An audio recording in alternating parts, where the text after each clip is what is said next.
Let's bring in former DeSantis donor and Point Bridge Capital founder and CEO Hal Lambert and Democrat pollster Carly Cooperman to discuss all this. Good to see you both. Your smiling faces are welcome on this Halloween. Hal, first to you. Another staging, political staging that Trump seems to have pulled off. Of course, McDonald's, now this.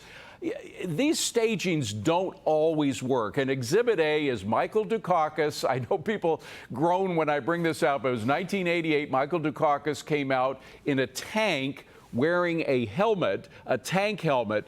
That went over like a lead balloon, to say the least. Why do these stagings work for Donald Trump and not for others? Because Donald Trump is funny, and he knows how to do this. It's a brilliant move on his part. Think about this. He has dominated the news cycle the last week of election week.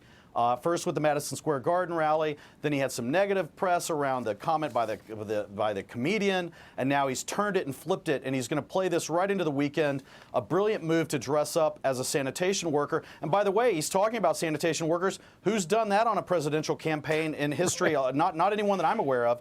It's a brilliant move, and I tell you, people like James Carville have to be throwing things at their television set. He's the Democrat strategist that's very smart, because he knows this is helping Trump massively and hurting Kamala. Yeah. She can't get a message out. I mean, Trump is going to dominate this into Tuesday. I see a big victory coming for Trump on Tuesday, quite frankly. Carly, I remember so well just a couple of months ago, coming out of the Democrat convention, Kamala focused on joy. She focused on positive messages.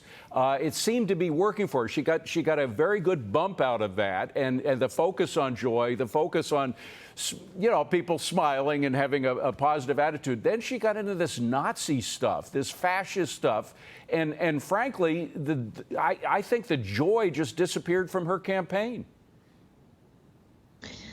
I think she's trying to bring it back in as her closing argument. She's going around the swing states making calls for unity. She's talking about bringing people that don't agree with her into the table. She wants to represent everybody. She's making the contrast between herself and Donald Trump, who wants to take revenge on the people that he disagrees with. And she's trying to put together an optimistic push, I think, at the end, ultimately, to reach those voters that are still disaffected with Donald Trump on the Republican side, and moderate swing voters, people that might be not sure that they ultimately want to vote for Donald Trump at the end of the day. The problem with that revenge theme that we've also been hearing, which is also a downer, but the problem with that revenge theme coming out from the Harris campaign is he was president. Everybody was talking about Hillary Clinton, that he was going to lock her. He didn't lock her up. The revenge seemed to be taken once he was out of office on him by lawfare. Yeah, no, it's not working. The message doesn't work because it's not real. It's not a real message, and people it doesn't affect their lives. And when you say that Trump's a fascist, and that he's going to not leave office when in 4 years after this election, people saw him leave office last time. So those messages aren't going to get through. Yeah. It's all negative. Trump, Trump, Trump, hate Trump.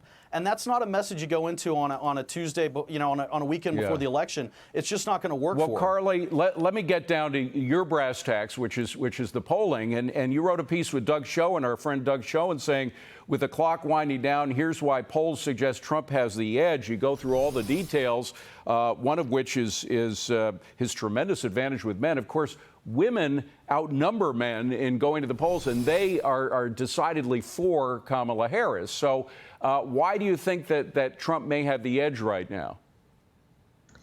What we were speaking about in the piece is that the momentum and the movement in the polls that we've seen over the last few weeks. And what we've seen is that there has been a slight shift, 1 to 2 points across the swing states in the polls, where in states where Harris had a slight advantage, those states are now tied. States that were tied, we're seeing Trump with a 1 to 2 point advantage.